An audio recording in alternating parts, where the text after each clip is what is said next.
Alam nyo, hindi ko alam kung nabibigyan ng justice dito sa camera, pero ang ganda niya in person. Na infused siya with green tea. So, ang pinaka-murang price na nakikita ko is ito. Ayan yung mismong temple at ngayon ipapakita ko sa inyo nasa 10 yen.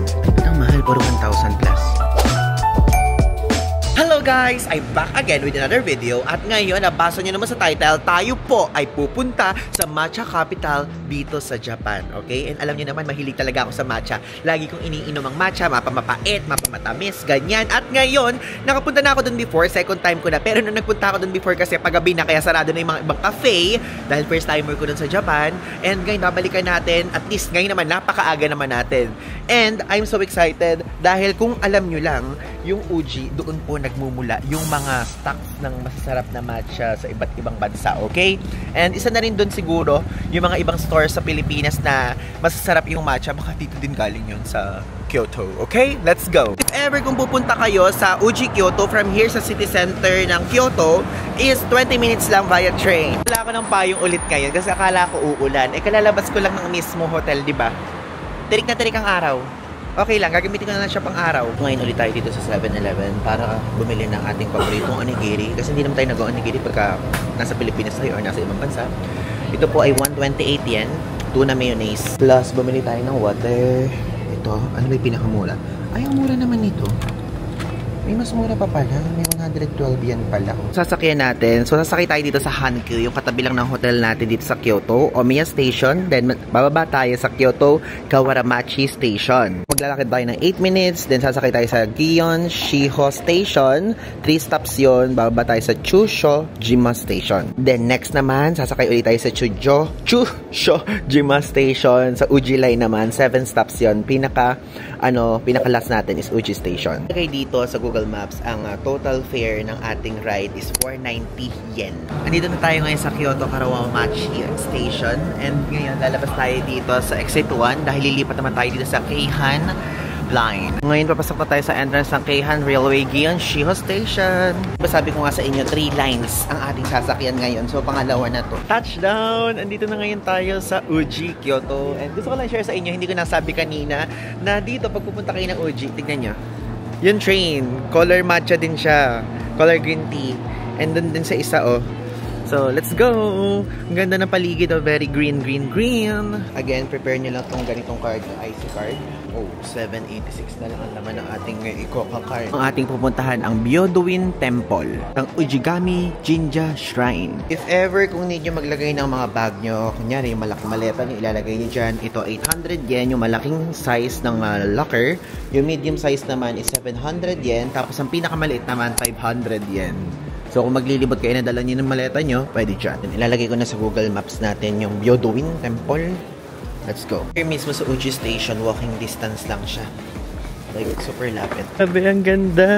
Mga natin tumawid dito sa mismong bridge na to. Ayan din yung nilakaran natin before. Since nasa harapan lang natin siya, dadaling ko kayo sa oldest tea house in the world. You know, ito mismo. Actually, second time ko na magpunta ngayon dito. Nung una is nakapunta na ako and ito, wait, hindi ko maipakita sa inyo pero ipinost ko siya sa TikTok. Post ako sa TikTok. Scroll down nyo na lang yung mismong TikTok account ko. Makikita nyo. Ito yan. Chuen Tea House. Pwede nyo mabili dito. Pwede kayong bumili dito ng yan, yung Uji tea na ganyan. Sundae. Red bean soup. Tapos cha soba noodle. So parang ito yung gusto ko. Cold siya. Okay, so 1,000 yan siya. Sige, tara, bumili tayo. Hindi siya subukan kasi dati nung nagpunta ako dito, Sunday lang. I mean, yung mismong Sunday lang na ice cream. Eh, gusto ko yung mismong noodle. Ito lang yung nabili ko na green tea. 380 yan naman siya. Tignan natin kung may available na seat. Ngayon, nasa waiting list tayo, pero buti na lang, next na tayo. May waiting list pala. Dami kasing tao eh. So, ito yung price if ever kung gusto nyo ice cream. 1 piece is 380, 2 pieces is 760, and cost nyo na lang. Ayan yung dami. Tignan nyo, hindi sila tumatanggap ng credit card pala. Bala ko sana gamitin yung yung Gcash card ko na lang. Any form, debit or credit, hindi sila tumatanggap. Mayroon pa tayong cash. Kumpara sa noong mga nakakaraang araw, ang init ngayon dito sa Kyoto. So, date check, ngayon po ay November 17. Ang init, ang tirik pa ng araw. Look, tignan nyo. Ayan, tayo na. Let's go. So, tumatanggap sila ng Alipay and may Alipay naman sa Gcash. Ang nangyari kasi is gumagana naman yung Gcash. Ang hindi gumagana yung yung pag-withdraw sa ATM, gets yun. Yun ang problema. And ngayon, ayoko na muna i-try ito. Ito yung na-try ko na sa kanila. As you can see, yung ice cream nila na matcha, pwede ding mix ng matcha and hojicha. So, ang presyo nito ay, ano ba nakalagay? Yung kanina yung pinakita ko sa inyo. Ayan, 400 yen ang price niya. Ito pa yung ibang price. Pakikita ko sa inyo. Ito, matcha ice cream wafer set, 1,100. Ice cream Anmitsu. Ito, vanilla ice cream. Sawarabi set. Shiratama red bean soup set. Ayan. Thank you so much. Thank you. Ayan, mini perfect. Perfect ba yun? Perfect set. Ayan. Okay. Pero ito ang gusto kong itry. Chasoba with cold dipping sauce. 1,000 yen. Okay na tayo dyan. Tikman na muna natin to. Mainit siyang tea.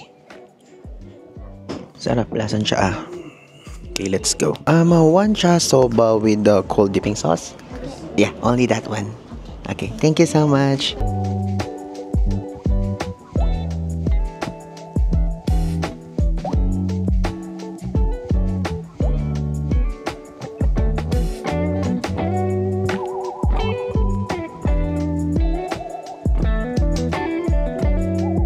Okay, so dumating na yung order natin. Ayan, as you can see, ito po isang chasoba na kung saan meron siyang, Japanese noodles na infused siya with green tea. Tapos, isasawsaw siya dito. And ito, I don't know tong part na to. Ito, ano kaya to? Is this ginger ba to? Or garlic? But ito, onion yan. Spring onion. Ayan, tingnan nyo. Ka-close up ko. First time natin makakatikim nito. Let's go!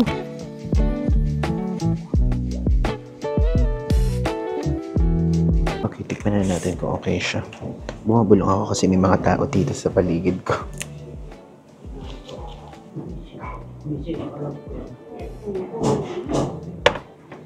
Okay, unang dip. Okay, noodles siya.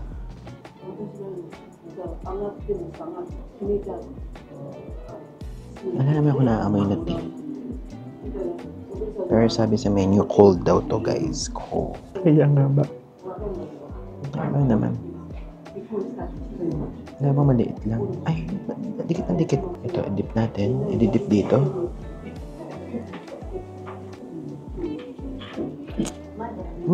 To be honest, wala akong nalasahan. Wala akong nalasahan kundi malamig. Or ako lang. Hindi ko alam.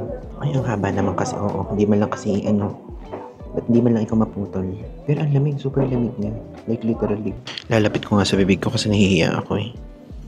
May mga Japanese sa harapan ko. Hindi natin makuha ng isang buong kuhanan. Nalalasahan ko na yung tsaa. Yung parang pait ng tsaa, malalasahan mo sa noodles. Itong ididip nyo na to. Yung pinaka-dipping sauce, medyo maalat siya. Parang yung sauce nga siya sa sushi na hindi gaanong maalat. Wait, bagalan natin. Ang bilis ko palang kumain. Ayan, finally, na-dip ko siya na isang buo. Okay, kainin natin.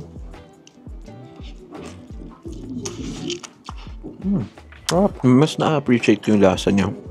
Pag patagal mo kinakain. Yung unang kagat ko, to be honest, wala akong nalasahan. Tinikman ko tong color yellow na to. Wasabi pala. Kala ko una ginger kasi yellow. Hindi naman green. Pagbayad tayo na Alipay. Alipay? Yeah. Yay! In-scan lang natin to. Tapos makakapagbayad na tayo. Here. O, diba? Grabe. Nakapagbayad tayo via GCash, Alipay. Ano lang pala nang kinain natin na yun, Kasi hindi ko siya kino-convert agad in my mind. So, 381 pesos lang siya pumapatak. Ang ganda dun sa side dun, Dun sa side dun. But, let's go muna. Tumawid muna tayo here. Papunta dun sa temple. Pupuntahan nating temple ngayon. Pinakasikat na temple dito sa Uji, which is ang Byodo-in Temple. Super iconic talaga tong Uji Bridge na to. I still remember noong nagpunta ako dito, nasarado na lahat.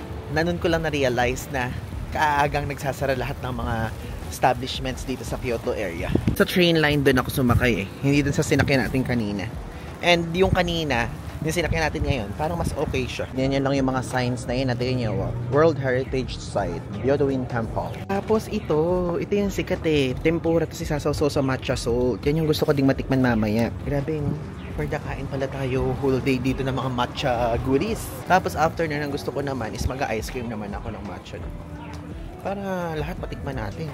Matcha, Matcha vlog Ito, tignan nyo, iba't ibang products ng matcha. Meron parang matcha na parang halo-halo, pancake, parang ganyan. Hindi ko alam kung ano yan. Parang espasol. Yan. Tapos ito ice cream at tignan niya 600 yan naman siya. And may mga iba't ibang types din. Pause niyan lang para makita nyo. Sabi, ito, tignan nyo naman, matcha ramen naman siya. So, ang pinaka murang price na nakikita ko is ito. Ang presyo niya is 1,030 yen. Ito naman, Uji Matcha Gyoza. Tapos isasawsaw niya siya sa matcha salt. So, 550 yen naman siya. Tapos meron ako nakikita doon ng matcha takoyaki. Try natin.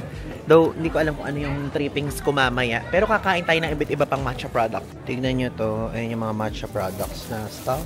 Tapos, ayan. Ito, meron ditong parang meron ditong parang free taste.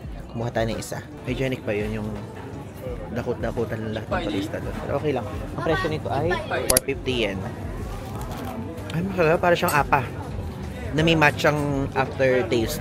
Ayun, nalalasahan ko. Biglang parang mapait. Na parang matamis. Ganon. Ito, hindi ko siya naiintindihan. Pero, tea siya. Hindi ko lang alam kung anong klaseng tea. Pero I'm sure ito yung mga matcha part. Na tea. 200 grams, 860 yen. Tapos ito naman, 200 grams dito, 650 yen. So siguro, ito yung masarap kasi green. Tignan nyo ba naka-green ako? Tinaon ko talaga na green ako dito sa matcha vlog. Ang gagawin natin mamaya, kapag kapabalik tayo, kung saan madaming tao, dun tayo. Kahit kailangan pumila, ibig sabihin mo, dun masarap. Tulad dito, tignan nyo. Para makipakita ko sa inyo kung ano yung masarap din. At matikman din nating lahat. Daming mga nakapila. Oh. Tama lang po yung mga desisyon nyo. Maraming salamat sa mga tumatangkilik ng matcha. Hindi ko makalimutan yung mga kaibigan ko sa Cabanatuan City, Nueva Ecija. Oo, shout out kayong lahat. Kayo lahat, shout out kayo na sinasabi nyo lasang damo to. Hindi to lasang damo. Grabe kayo. Yung kape ba? Lasang lasang coffee. Okay, we're approaching the temple na. One thing lang that I don't know dito, ang hindi ko na-search na part is kung may bayad siya. Kung may bayad siya, sana tumatanggap siya ng Alipay. Or kung cash, meron pa naman tayo 1,000 yen dito. 700 yen daw cash only. Individual. Thank you so much. Cash lang tinatanggap nila guys ha. Hindi sila tumatanggap dito ng card or something. Thank you so much. Ito ang ating ticket. One adult, 700 yen. Okay? And ito yung temple na sikat. Alam niyo kung bakit sikat yan. Ko pa binabasa yung guide nila pero alam ko na kung bakit. Kaya po sikat ito kasi sa likod ng 10 yen. Ito yun. Ito yung mismong temple na naka-ukit doon. Hala, ang ganda! Alam nyo, hindi ko alam kung nabibigyan ng justice dito sa camera pero ang ganda niya in person. Doon, daming tao. Daming tao. So, hindi tayo makakapag-picture dito na walang photo bomber for sure. Ulit ako ng aking paboritong background music sa Instagram story ko. Yun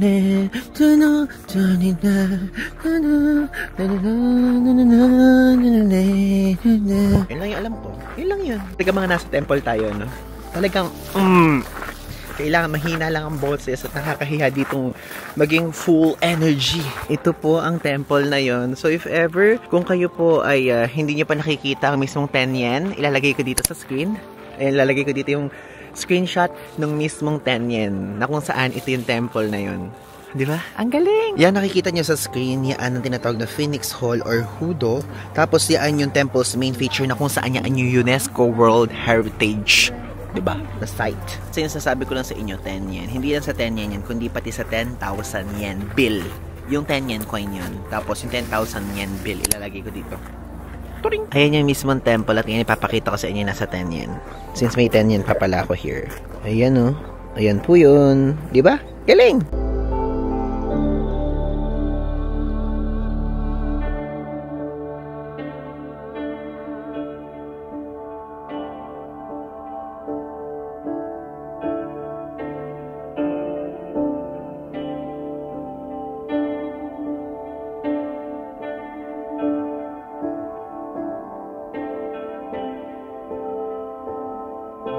So tapos na tayo dun sa temple area at ngayon naglalakad tayo dahil sa Southgate tayo nakalabas and pumunta tayo dun ngayon sa area ng mga restaurants ulit na nag-o-offer ng mga matcha goodies. Pwede kaya dito tumawid. Alam nyo, parang feeling ko ilang oras na lang uulan na dito ngayon sa Kyoto. Ewan ko kung nabanggit ko sa mga previous vlogs. Ngayon po kasi kasalukuyan, may bagyo sa atin sa Pilipinas. Pepito ata yung name ng bagyo. So, dito din, maulan din. Makulimlim, going to maulan, ganun. Gagawin ko since mahilig ako sa takoyaki. Yun ang bibili natin. Takoyaki or gyoza? I'm still thinking. Umila tayo dito. Kaya lang parang ang haba, no? Tingnan natin kung pwede mag-take away or something. Parang takoyaki talaga gusto ko. Takoyaki. No? Plus, ang maganda dito, tumatanggap sila ng Alipay, via Gcash. Pila pala na to for ramen lang. Hindi naman tayo magra-ramen. Takoyaki lang tayo. So, ito lang yung orderin natin. Takoyaki. Ito ang orderin natin. Ito, Uji Matcha Takoyaki. 4-piece lang. Yan. 4-piece. And I will pay via Alipay. Okay. Basta ibang shop na lang tayo na. Wait a minute. Generate. Pay abroad with Alipay. Wait a minute. Ngayon, napakadami.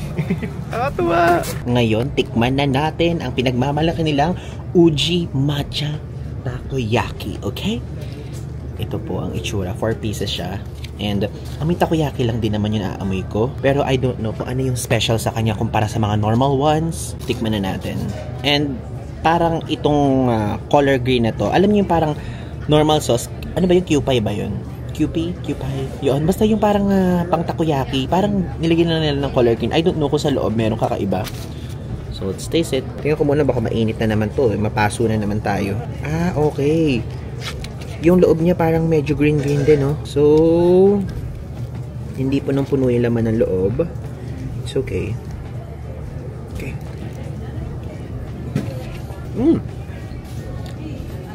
Masarap. Yun.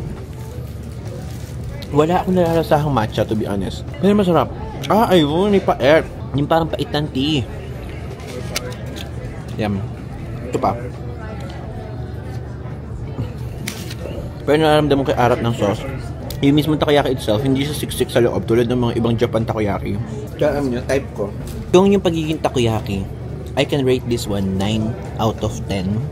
Pero yung pagiging matcha takoyaki, parang i-rate ko siya ng 7 out of 10. Kasi ala ko nalalasahang matcha. Like yung pait lang ng tea. If ever pagka makikita nyo ito dito sa Uji Matcha at kung pupunta kayo, masarap siya, but again, yung matcha, hindi ko siya naano. Last but not the least, lahat na ng toothpick ginamit ko na. This one, worth it naman siya, but again, yung pagiging matcha, hindi ko talaga malasahan, pero yung lasa ng takoyaki masarap. Tapos ngayon, naghahanap ako ngayon ng matcha. Kasi ang ating editor ay papasalubungan natin ng matcha, pero ito ang gusto niyang brand. Hindi ko alam, baka mamaya masyado mapapait to. Parang matcha milk ang type niya. Sa Kyoto daw to binili. Wala naman ako nakikita ng ganung brand. Yung matcha na nakikita ko nasa can. Ito. Diba? Ay, ang galing oh. Tignan nyo, nakalagay. We are the oldest tea shop in Uji. 400 years old. Ay, ang galing! Nice! Nakakatawa naman. Oldest kayo. Hindi ko alam kung ano dito yun. Bili na lang ako nito.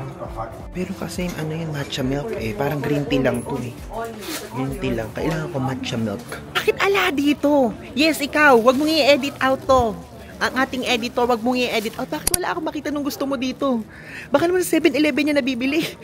Grabe, finding matcha milk. Share ko lang sa inyo, may mga nabibili dito sa Kyoto area. At meron ding nabibili na nasa buong Japan naman na sa Lawson, Family Mart, 7-Eleven. Kaya doon masarap din naman yung mga yun. Though yun kasi may milky. Ito kasi parang puro cha-cha lang, ganun. Tapos matcha, tapos hojicha, ganun. Ano naman to?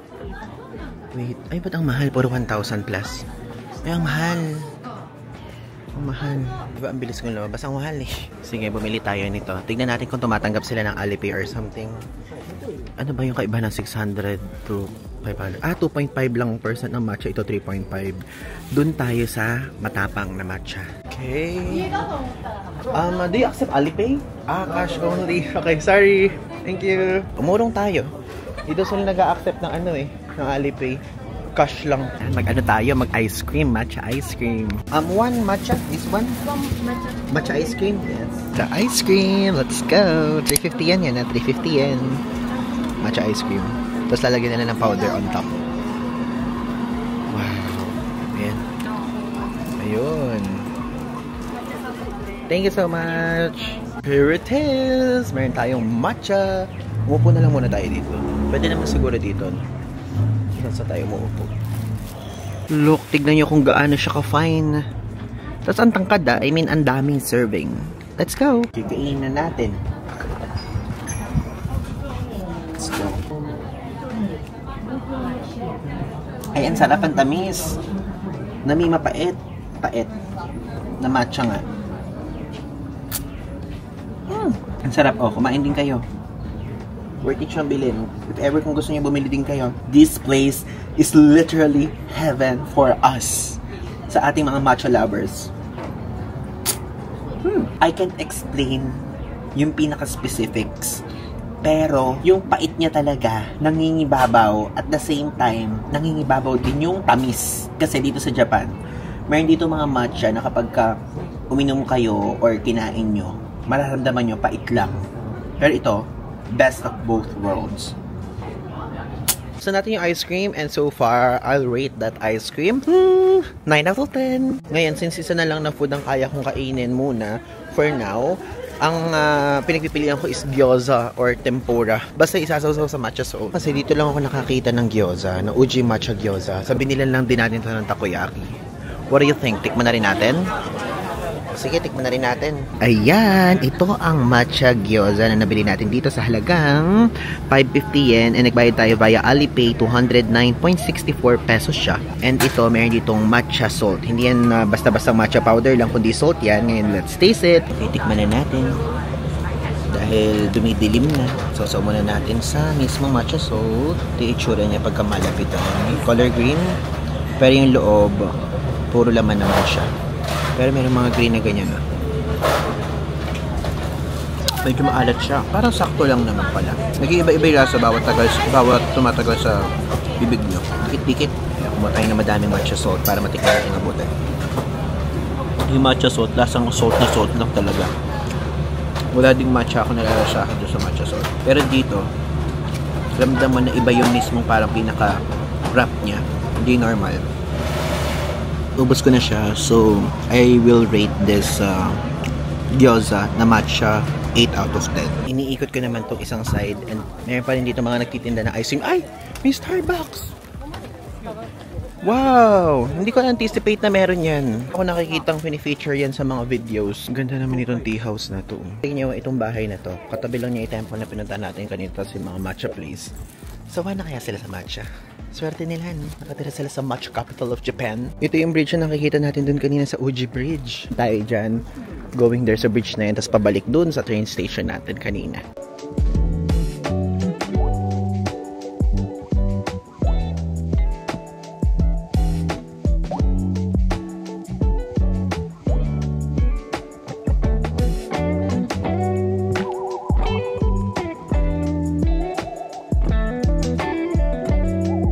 Punta na sana ako dun sa mismong Uji Station. Pero napagdesisyonan ko na dito muna tayo saglit. Kasi ang calm talaga dito eh. Like gusto ko munang mag-moment ulit. Lagi na lang ako nagpo-moment sa Japan trip na to. Kaya no? Kaya lang wala siyang tao ha. Walang katao-tao dito. Though, meron naman hagdan. So ibig sabihin pwede bumaba. And ang lakas ng alon no? And medyo mukhang malalim siya. But di naman tayo. Doon dito lang tayo. Doon sa side doon may tao. And upo na lang tayo here. Yan. So nakaupo na lang tayo dito. Kasi tapos naman na ang to-do list natin dito sa Uji. Ang to-do list lang naman natin dito is magpunta sa temple na nasa 10 yen. Maglakad siya sa bridge na yan. Maipakita sa inyo yung mismong train na color green. Kasi yun nga, matcha-matcha, ganyan. Tapos mag-matcha food trip. At ito, mag-reflect. Talagang isa sa plano natin to eh. Umupo lang dito. Pero ang plano lang natin dun mismo sa Uji Bridge lang, titingin lang dito, ganyan. Pero yung pag-upo dito, wala sa plan. Kaya sinabi ko sa inyo, bumaba na muna dito. And natutuwa lang ako kasi nagkaroon tayo ng time ngayon para mag-reflect, ganyan. Kasi alam nyo, para sa akin yung mga ganitong moment, luxury siya. Kasi ano eh, kapag kasi regularly ka nagta-travel, regularly ka nagpupunta sa mga iba't ibang itinerary, minsan nakakalimutan mo ng umupo na lang, yung tipong walang camera. Though, ito, okay lang to kasi hindi naman, ala naman ako sinasabi kundi yung nararamdaman ko lang naman yung sinasabi ko sa inyo. Yung ganun. Kaya for me, gusto ko lang i-share sa inyo na once in a while, kapag kunyari nagta-travel kayo, wag yung kunyari, itinerary ganyan, pupunta kayo sa Universal Studios, pupunta kayo sa ganyan, pupunta kayo sa ganitong temple, ganyan. May time na umupo lang kayo at magmuni-muni. Masaya siya. Masaya magmuni-muni sa ibang bansa. Yes. Yon, gusto ko lang i-share sa inyo. And natutuwa ako kasi nagawa natin yun ngayon. Kasi di ba usually, laging full yung itinerary natin. And lately kasi yung mga trips natin, yung Hong Kong trip natin, nung nakaraan, 72 hours, so super dikit-dikit, napakadami ginawa. Yung Fukuoka trip na super ikli at super jam-pack ng itinerary. Ito wala. Ayan, tingnan nyo. Chill-chill lang tayo. And yung susunod nating na travel series, sana magkaroon din tayo ng chill moment since mangyayari siya sa bundok. Wow! Merong clue! So if ever kung meron kayong nahuhulaan o meron kayong idea kung saan yung next nating travel series, i-comment nyo lang dito. Ma-appreciate ko yan. Kasi nagbabasa ako ng comments eh. Gusto ko yung meron akong binibigay sa inyong pahula-hula effect at meron akong binibigay sa inyo na pa-surprise, ganun. So yun lang. Sige, off ko na muna yung cam at babalikan ko kayo kapag papunta na tayo sa train. Mumuni-muni muna ako dito ng 30 minutes. Okay? Time to go back sa Uji Station. Ayun na, let's go. Dito tayo sasakay sa Keihan Railway, hindi sa JR Line ha. Magkaiba yon. Again, be mindful about that. Here's our train going back to Kyoto City Center. Ito yung color green din. Matcha, matcha, matcha. Matcha, matcha, matcha. Okay, andito na tayo ngayon sa Hop in Kyoto na hotel natin. And nakuha ko ni maleta ko at ngayon pupunta na tayo sa Osaka. At we're done sa Uji. And sana nag-enjoy kayo sa ating exploration sa matcha capital ng Japan. And yun, maraming salamat po. If ever kung meron kayong tanong, feel free to drop it dito sa comment section. At kung meron kayong gusto tanong na gusto nyo i-PM at DM nyo lang ako sa aking Instagram account. Again, maraming salamat po. Ivan D. Guzman. So, yun lang. Thanks!